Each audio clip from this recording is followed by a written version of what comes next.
भविष्यवाणी के वचन हुए पूरे। चाइना 2030 तक बनेगा सबसे बड़ा Christian nation. Many Chinese want to pray in their own way without the interference of the state. Remarkable growth of Christianity in China. US से ज्यादा क्रिश्चियन चाइना में होंगे।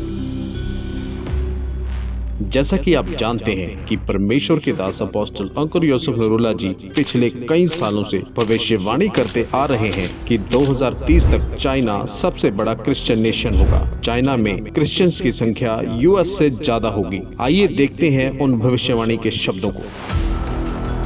2030 में चाइना इस दुनिया का सबसे बड़ा क्रिश्चियन देश होगा। मालूम क्यों?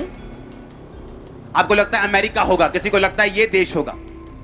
चाइना इस दुनिया का सबसे बड़ा क्रिश्चियन देश होगा। चाइना में जितनी कंपनियां, जितने सीईओ, जितने अमीर लोग, जितने गरीब लोग, हर एक बंदा जितने स्पीड से यीशु मसीह में आ रहे हैं, मैंने कहा 2030 में चाइना इस दुनिया का सबसे बड़ा क्रिश्चियन देश होगा। चाइना सबसे बड़ा देश होगा क्रिश्चियन दुनिया का। और चाइना में 2030 तक यूएसए से भी ज्यादा क्रिश्चियंस होंगे। चाइना में यूएसए से ज्यादा है, अमेरिका से ज्यादा।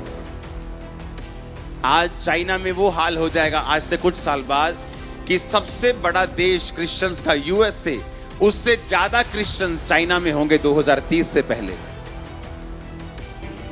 चाइना में इतने क्रिश्चियंस होंगे जितने यूएसए में नहीं। 2030 तक चाइना में अमेरिका से भी ज्यादा क्रिश्चियंस होंगे। चाइना में आज से 20-30 साल बाद दुनिया के सबसे ज्यादा क्रिश्चियन चाइना में होंगे। इन भविष्यवाणी के वचनों की पुष्टि विभिन्न ट्विटर और इंस्टाग्राम हैंडलर साइट्स और न्यूज़पेपर्स ने करी है। तो हमें प्रार्थना में रहना है ताकि परमेश्वर के बड़े बड़े कामों को हम देख सकें।